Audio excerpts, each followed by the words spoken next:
Di lokasi pembuangan sampah, semua jenis limbah terkumpul menjadi satu.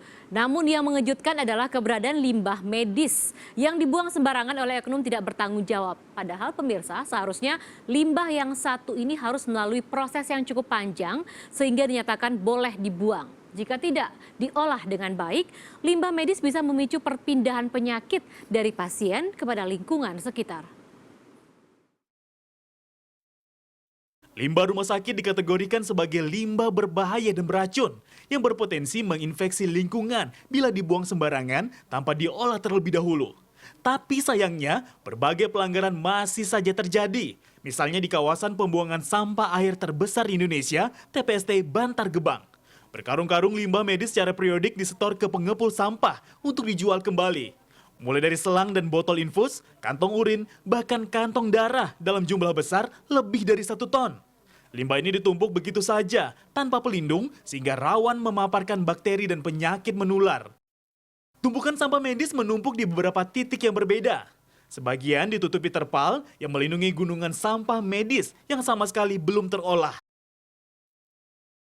Terus setelah dari sini dibersihin, diambil atau diantar? Ya kadang ada yang ngambil, ada yang nganter, dia kadang diantar gitu. Oh gitu. Jadi berapa kalau sudah bersih itu di kiloin atau diapain? Di kiloin. Di kiloin. Berapa sekilo? Cuman 2.000. 2.000 per kilo.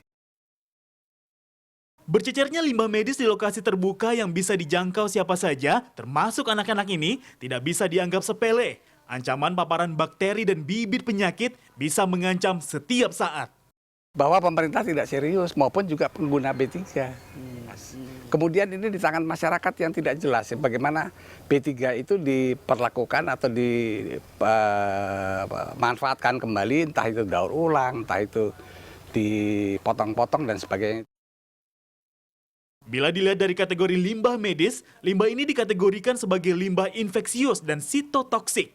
Artinya, limbah medis yang ditemukan menggunung di lapak pengepul sampah ini berisiko menyebarkan virus dan zat beracun lainnya. Padahal seharusnya, limbah medis wajib ditangani dengan perlakuan khusus.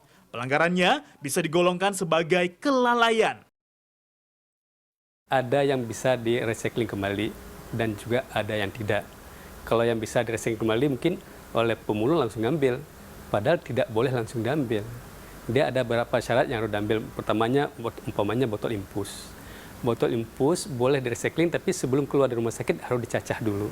Kami sudah juga berkoordinasi dengan Kementerian Lingkungan dan Hutan sekarang, bagaimana mengenai insenerator tersebut atau pembuangan limbah tersebut. Karena memang aturannya Kementerian Lingkungan Hidup pada waktu itu tidak membenarkan adanya insenerator di setiap rumah sakit, tetapi secara regional. Limbah medis berpotensi menyebarkan penyakit melalui air, udara, makanan, serangga, bahkan benda-benda mati di sekitarnya yang ikut terpapar. Apalagi bila perangkat medis yang dibuang mengandung virus penyakit menular, berbahaya, atau bahkan mematikan. Yogi Tujuliarto, Bekasi, Jawa Barat.